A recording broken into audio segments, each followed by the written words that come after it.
নমস্কার বন্ধুরা, শুক্লার কিচেন চ্যানেলে আপনাদের সবাইকে স্বাগতম। আজকে আমি আপনাদের দেখাবো কাঁঠাল দানার ভর্তা। প্রথমে আমি কাঁঠাল দানাগুলোকে ভালো করে ধুয়ে পরিষ্কার করে নিয়েছি। এবার ওগুলো একটি কড়াইয়ের মধ্যে সামান্য কিছু জল দিয়ে তাতে কাঁঠাল দানাগুলো দিয়ে সেদ্ধ করে নিলাম। সেদ্ধ হয়ে গেছে কিনা তা দেখার জন্য আমি একটি কাঁঠাল দানা তুলে সেটিকে টিপে দেখে নিলাম।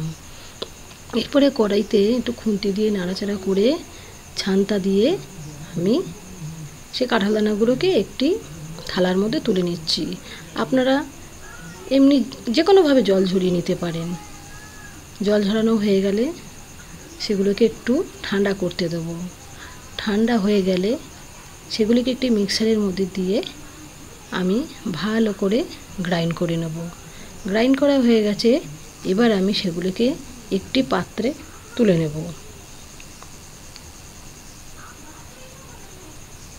পাত্রে তুলে নিয়ে আমি কড়াইতে তেল দিয়ে তেলটা একটু গরম হলে তার মধ্যে দুটি শুকনো লঙ্কা আপনারা আপনাদের ইচ্ছা মতো দিতে পারেন। যে আপনারা যেরকম ঝাল খান, আমি ঝাল কম খাই তাই মাত্র দুটি শুকনো লঙ্কা দিয়েছি।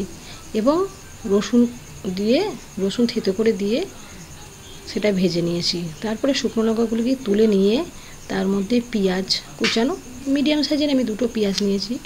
সেই পেঁয়াজগুলোকে তেলের মধ্যে দিয়ে একটু ভালো করে নাড়াচাড়া করতে থাকবো, যাতে ভালোভাবে সেগুলি তেলের সাথে মিশে যায়। ভালো করে নাড়াচাড়া করার পরে আমি তার মধ্যে একটু নুন, পরিমাণ মতো নুন আর পরিমাণ মতো হলুদ দিয়ে দেব। হলুদ দেওয়ার পর নুন আর হলুদ দিলাম। দেওয়ার পর সেগুলোকে আমি আবার খুন্তি দিয়ে নাড়তে থাকবো যতক্ষণ না পেঁয়াজটা একটু নরম হচ্ছে এবং একটু ভাজা ভাজা হচ্ছে। যখন দেখব ভাজা ভাজা হচ্ছে, ভাজা ভাজা হয়ে এসেছে, তখন আমি আগে থেকে যে লঙ্কাগুলো ভেজে রেখেছিলাম সেই লঙ্কাগুলো একটু হাত দিয়ে গুঁড়ো করে নেব। কারণ লঙ্কাগুলো ভালো করে গুঁড়ো করে না নিলে তাহলে গোটা গোটাই থেকে যাবে। এরপর ওই কাঁঠাল দানা, সেদ্ধ করা কাঁঠাল দানা যেটা আমি মিক্সার গ্রাইন্ডারে পেস্ট করে নিয়েছিলাম সেইটা, এবং লঙ্কাটা ভাজা লঙ্কা যেটা গুঁড়ো করে নিয়েছি সেইটা আমি কড়াইয়ের ভেতরে দিয়ে দেবো, যে পেঁয়াজটা ছিল তার মধ্যে।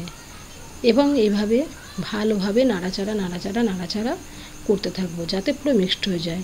এরপরে আরও সামান্য একটু নুন দিলাম, কারণ আগে যে নুনটা দিয়েছিলাম সেটা অল্প দিয়েছিলাম, ওই জন্য আরও কিছু সামান্য নুন দিলাম আর একটু সামান্য চিনি দিয়ে ভালো করে সেটাকে আমি খুন্তি দিয়ে বেশ খানিকক্ষণ ধরে গ্যাস কম করে কষিয়ে নেব।